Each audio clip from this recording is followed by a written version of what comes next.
จระเข้ ตัวใหญ่เฮาออกดอกเลย มีแต่ไอ้จระเข้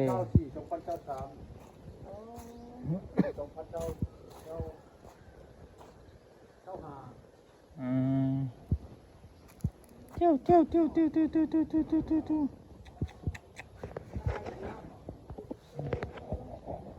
ลูกมันโอ้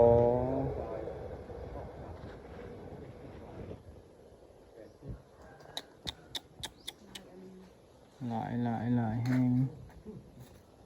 บ่ติ่งบ่นิ่ง จักปีแล้วพ่อใหญ่โครงการเขามาในจักปีแล้วเห็นตาสรุปสำราญ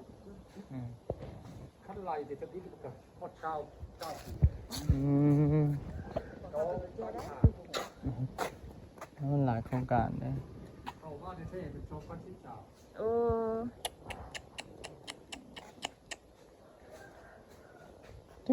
ดู เข้าเลยว่าจะล่าเข้ามาหน่วยล่า